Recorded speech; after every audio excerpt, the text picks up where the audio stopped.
Welcome back, ladies and gents. So much to discuss today. For those that you responded to the question in the comment section, thank you very much. It was really interesting to see what values and qualities you admired in characters. So last week I got a lot of good feedback on the One World Football Project. So keeping in line with the idea of giving gifts that help other people, I found another topic that I want to talk about that I found on Facebook. And the project that I want to talk about is called One Face. The company sells these big face like digital wristwatches that come in a multitude of colors.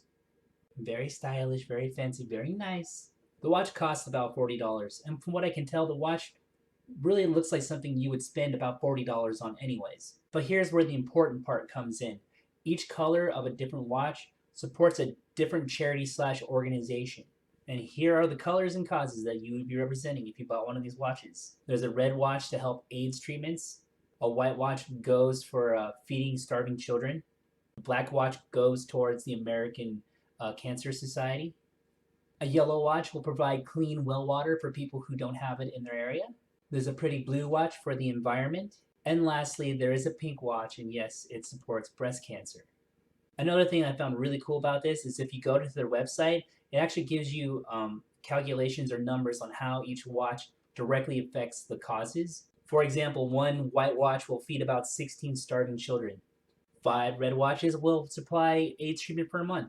14 pink watches will give one lucky lady a mammogram. How awesome is that? I mean, you're getting a watch that you'd probably buy anyways, and you're getting to help somebody and support a cause.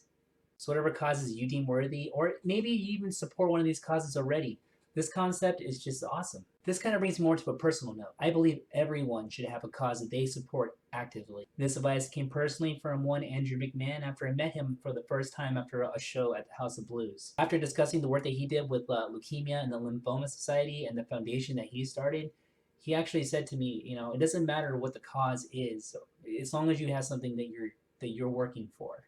And those words always kind of stuck to me. Myself personally, I support autism. And it's a topic that's super important to me because I know someone who it affects and I love them very much. So with that said, I just want to talk about my charity for a second, Autism Speaks, and what they're currently doing to raise money. Nice transition.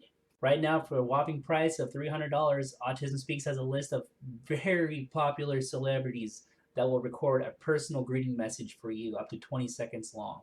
This could be a voicemail that you could put on your phone, or it could just be a personal message that you want to hear a famous person say directly to you.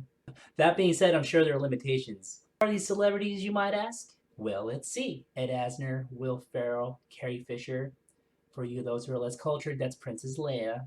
Morgan Freeman, Tom Hanks, Leonard Nimoy, William Shatner, and Patrick Stewart. Dude, Captain Kirk and Captain Picard. Derek Jeter, Betty White, and there are a few more others than that. So any of you out there have $300 to throw around? I think a personal recorded message from a celebrity is a pretty sick gift. Okay, enough of the charity work. I'm a YouTuber, meaning that not only do I make videos to put on YouTube, but I spend a lot of time watching things on YouTube. I don't know if you guys know this, but there's more to YouTube than watching cat videos and looking up random videos on the fly. There are channels that you can subscribe to. Some have really high production value, some don't. There is so much content on YouTube, I found myself spending more time here than I do watching regular television. So many good shows and series on so many topics. So to my friends who have linked here through Facebook or Twitter, I implore you to actually create a YouTube account and start subscribing to channels, other than this one, and really start building a repertoire of things you like to watch. Join the revolution of YouTube. I already have some suggestions for you, of course. You could watch me talk about random stuff. If you like current events and news delivered in a very objective way, there's Philip DeFranco Show, SourceFed. If you like sketchy comedy type stuff, my buddies at Barely Reliable have got you covered. If you like interesting dark humor, the Good Kids will tickle your fancy. If you want to hear some guy talk shit on really crappy movies, I recommend checking out my buddy Sauce On. Ended up with the shameless plugs for one night. But whatever tickles your fancy, I am sure you're going to find it on YouTube, and you're going to find a group of individuals who are dedicated to perpetuating that idea that you love.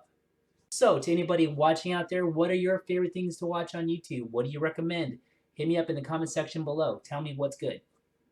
And one more thing, guys, don't forget to like this video or subscribe to the channel. And you can always follow me on Twitter at Space Mannequin because I do post about the stories that I do talk about. And as always, I am Mike, and I hope this has been fun, and thanks for watching.